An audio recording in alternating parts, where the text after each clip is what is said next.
Ladies, gentlemen, children of all ages, welcome to the Planet Nintendo podcast.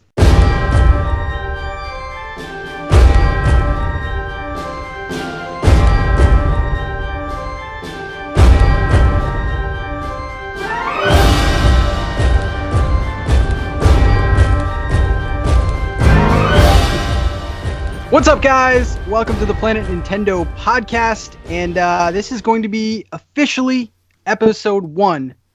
Last episode was kind of a test trial. It actually turned out pretty good. A lot of good comments on it. But before we get into all that, let us some good comment. Let us get ready and welcome the co-hosts in here. Joe from Joe After Work. What's up, dude? Yo, what's going on, guys? What's up? And Mr. Controversy himself, Mr. Bob Pauls. What is up? What is up? What's up? How you guys doing tonight? All right, guys. So we have a fantastic show tonight. Let me just go through the structure of the podcast. So we are recording right now, Friday night. Over the weekend, we kind of clip everything up. And Monday through Thursday, we release all the topics as separate videos. And those will be on my channel, youtube.com/NintenTalk. Monday will be kind of an intro and I guess like the news, if we have any news topics to go over, game reviews, stuff like that. Tuesday will be the first topic, which will be my topic. Wednesday will be, or Nest Day will be Joe's topic. And Thursday will be Bobby's topic. And then Friday, I will upload the entire thing on my channel. I didn't do it with the last episode, but that was kind of like, a test. But how's it going, guys? What's up? Not much. One quick thing before we jump in. The audio should be up next week. So next Friday. Nice. The audio and the video. Like when you put the video up on Friday, the audio should go as well. I talked to Dave today a little bit. He's been jacked up with work, so yeah. So but when we do that, I will throw episode 0 up. I think I still have episode 0 someplace. I don't know. If not, no big deal. But definitely episode 1 will go up, and moving forward, everything will be there. And the nice thing about Dayspace is everything will be there. Like, I will have... You'll be able to go download the audio if you want to download the audio from there. You'll be able to watch the video from there. Like, I'm not going to do the segments. It'll just be the full show, and all the show notes and stuff should be there and stuff. So it'll be interesting, man. It'll be good. Awesome. So we did have a great week 1. A lot of cool compliments and some criticism, but that was good. That's what we wanted. Just all of me. Everybody hates me. No. What happened? Like, Pat and Joe are good. Guru. Yeah, they want me going, man. It seems like that. Jeez. I don't know what I did. No. Sorry. Please stay. I don't know where to look, but please stay. I'm still up. Well, so let's address this right now because there was a topic that we did, and it was about Virtual Console and whether or not we wanted it, and we talked about would the casual fans want it. And what happened there? What happened, Bobby? Well, I mean, let's go. Okay, so basically, I think in a nutshell, I don't think I completely worded things properly in a long form. Like, I didn't explain myself completely because we were in the heat of the conversation. So I just said a couple things, and sometimes I do that when I'm involved in the conversation. I'll just throw a couple things out there, but not fully describe, because you're also got to remember we're under time constraints. So I'm trying to hit everything I can and keep the flow moving the best of my ability. So that said, like, ultimately, I made a comment of like real fans are the ones that stick around, and I still agree with that to some degree. But I want to explain myself a little further. I think JD took definite. JD and Jesse Sacken took not homage, but they took issue with what I was saying. And essentially what I was trying to get at was like, if you left Nintendo just because of you didn't like a console or you didn't feel like gaming was your forte at that moment, then that's fine. You know what I mean? Like, that's not the issue. The issue to me is like, I don't know if you guys know. Well, I know you do, Joe. But there's a guy that used to be in gaming. He was Colin Moriarty. He was part of the Kinda Funny crew till he left, and he's now doing political stuff. But he is so quick to always say, like, I love Nintendo. I am a Nintendo fan. I am hardcore Nintendo fan. I'm an old school fan. But he doesn't speak very highly of Nintendo no more. And I feel like if you talk and trash something there's a difference between criticism, constructive criticism, and just trashing something. And my feeling is if you are trashing stuff, you don't get to come back and act like you were a lifetime fan now that things are good. And that's what I'm getting at. What I'm saying is the true fans, when I say that, is the fans that like love Nintendo, support Nintendo, have picked up. They were the ones that were up in the middle of the night the day that pre-orders went up for the Switch. They're the ones that are right now sitting in front of Nintendo New York, waiting to get an SNES Classic. Those are the true hardcore Nintendo fans, the ones that are rabid, the ones that do stuff.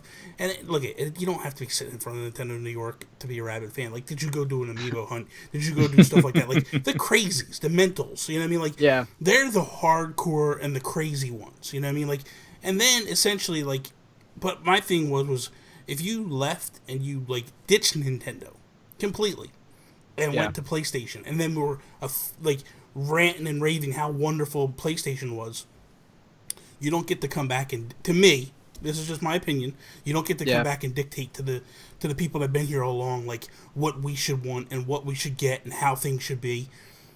I mean, even with the Wii U, like, sure, it was kind of a low in Nintendo's kind of recent years, but even the Wii U had fantastic games. Absolutely. I mean, my thing was when I was big into the Wii for a big time, and then it kind of just dropped off. Yeah. We had a ton of, and that's kind of when I kind of fell off and went towards Xbox and stuff like that. But it's hard to get rid of, or hard to get away from Nintendo when you have such great games coming out. But the thing of it is like, even though you went to Xbox, you didn't like trash Nintendo. No.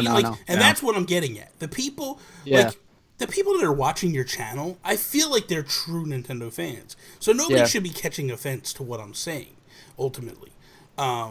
I feel like there's a definite difference, you know what I mean? Like, I'm not talking about just stopping gaming. I'm not just talking about like, hey, I didn't like that Game Boy Advance, so I didn't buy it. So that doesn't make you not a true fan. It just means you didn't like that particular I'm not expecting you to like every single thing, you know what I mean? Like, so it, you know, it happens, you know, but ultimately it's just a matter of, I feel like if you have been with Nintendo for a good, I don't know, last 5 years, you should have most of the stuff that you want from Virtual Console right now on the Wii U and the and the 3DS. And for me, like, all the games that are coming out right now, I don't have time for Virtual. I'm not going to go back and play classics.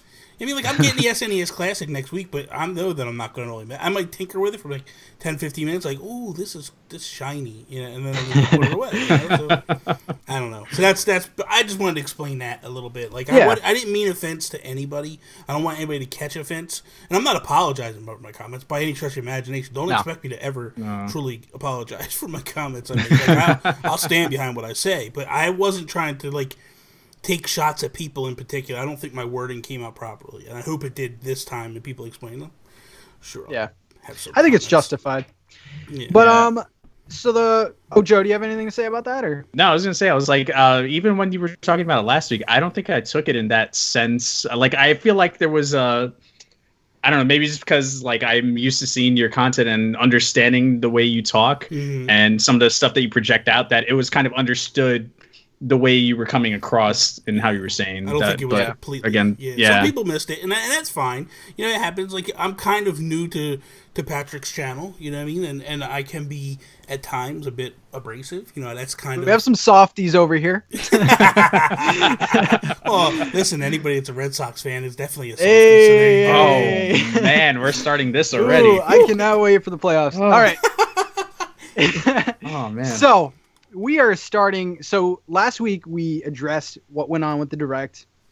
Obviously, like, when big things go on like that, whether it's like a presentation or a new game's announced, we'll definitely jump all over that topic. But one thing that we wanted to do was to all like collectively cover certain games. And we just had a giant, in my eyes, in the indie world, I feel like we've had a giant release in Steam World Dig 2. And Bobby, I know this is something you were very excited about. And I can't wait to hear your guys' opinions, because I think both of you guys have played the first one, right? Bobby definitely more than me. I played a few hours. Man, I put some serious time into the first one. Serious time. Yeah, so I'm I'm new. I'm brand new. Like I didn't know anything like what to expect. I just saw the trailers, saw some other videos, and that was it. But let's get down to it, guys. And Bobby, let's start with you, man. So I guess I have what you would say. I have like a rich history with this franchise. You know what I mean? And for me, it started with Dig 1, and I was playing it one day, and in the middle of playing it, I was just like, dude, this is Metroid. This is totally Metroid. Like, it just hit me at one point, and I was like, holy cow, man. And I fell. It took me back to like a 15-year-old boy playing Super Metroid, and I was like, I am in love, man. And then they went away from this game, and they created SteamWorld Heist, which is another phenomenal game that they did. It's a turn-based strategy game. It is really, really good and gorgeous and all that stuff. And then, a shocker, they announced SteamWorld Dig 2, and I did not see this coming at all. I have a pretty close relationship with Image and Form in terms of, like, I talked to them all. I met Brian before, like, I sent him an email the day of launch and was like, hey, man, congratulations, good luck. I hope everything works out for you guys. You know, I do that. I did to Jules. I did to Zoink Games. Like, whenever they launch their games, like, I like to send a message and be like, hey, good luck today. And so that said, that aside, like, dude, I was floored with Dig 2. I'm not done. I'm working on. I think I'm closing on the ending of it. But, like, oof, dude, it looks amazing. It looks gorgeous. It really does. And, man, I'm just floored by it. The music is awesome. It's just so good, man. So good. Joe, what about you? Yeah, I think I like the music. I struggle with the term Metroidvania because I feel like it gets used too loosely. But I think in this case, more and more, I'm seeing it little by little. Like, okay, yeah, I can see where there's Metroid elements in there. Yeah. Revisiting a lot of the different areas. I heard recently that if you complete 100% of the entire map, there's something very special at the end. So a little tidbit for everyone down there. I feel like although the game itself is super linear, like it is very easy to just keep going task to task to task.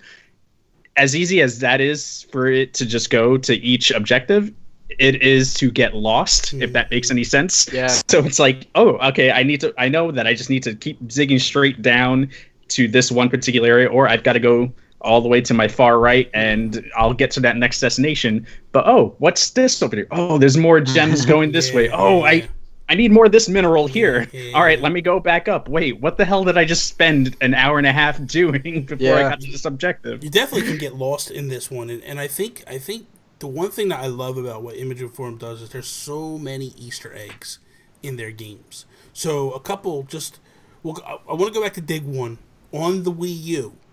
On the Wii U, there's an Easter egg that is built into the game, and when you're mining and you're going through, there's a special section that is Super Mario Brothers World 1-1. That's awesome. You go through, and it's like, oh my god, dude, it's so amazing, dude. Like the outside of Mario's castle that they normally goes in on, you go up to it and you go in, and it's a cave you're going into, but it's built like that, and then you go in, and it's like all of a sudden it opens up to World 1-1. So that's one Easter egg that they had in the original one. This one, I don't know if you guys picked it up on it. Zelda 2 is there. So if you go all the way to the right, when you're up on top of when you're up where the town is, if you can get all the way to the right, as far as you can go, when you get up in there, it's like there's a temple. When you walk up the steps, it's like, that's Zelda 2, man. It's the opening of it is Zelda 2. And they do little things like that. There's another thing that in this game that I laughed at, and there's a mineral called a zoinkanium.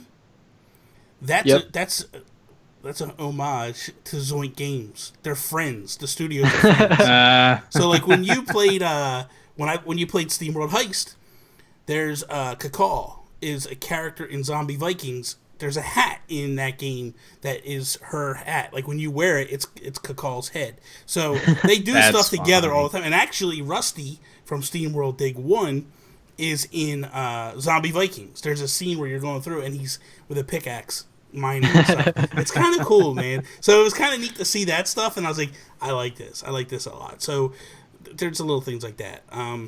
Yeah, I'm about like 4 hours in. I feel like I don't know where. I've heard different people say it's like a 7 to 8 hour game. I think it's about around there. Yeah. So I feel like I'm a little more than halfway. And this is my first experience with it. And the thing that I love about indie games, like I'm a big fan of Way Forward because Shantae is such a polished game and it just looks beautiful. This game is incredible. Like the different environments, it's a really like mixed bag of environments. The music matches perfectly. There's Minecraft elements, which I didn't even know about this game, so this is all surprises to me. Yeah, it's pretty incredible. They fixed some stuff too. They definitely fixed some stuff from the first one.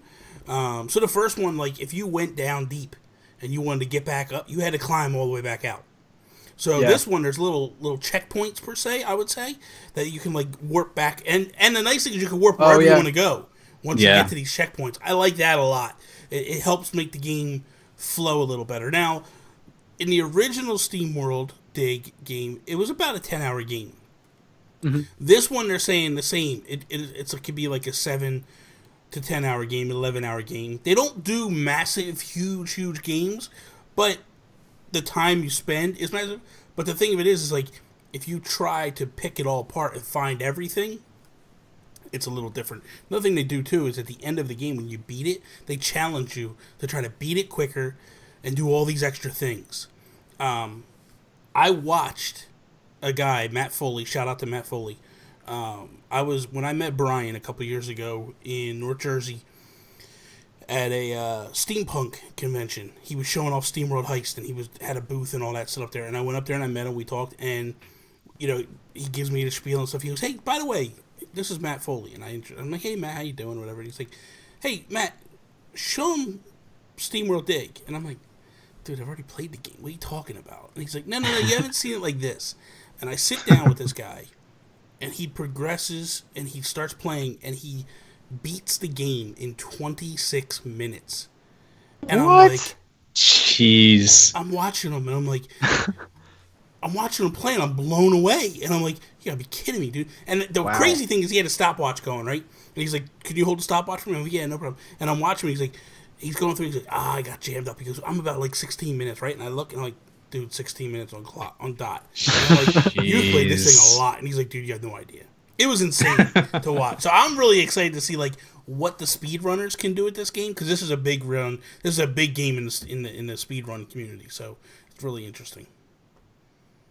And we didn't mention before, the game is $19.99 on eShop. Definitely a good value, and there's replayability too, because there are upgrades. There are different kind of cogs that you can like increase your jetpack and pickaxe. It's a fantastic game. If you guys are having any kind of second thoughts about doing it, I would dive into it. Look at that. That's nice. beautiful. That is awesome. I got a custom Rusty. Xanark and Sky did that, right? Yeah, man.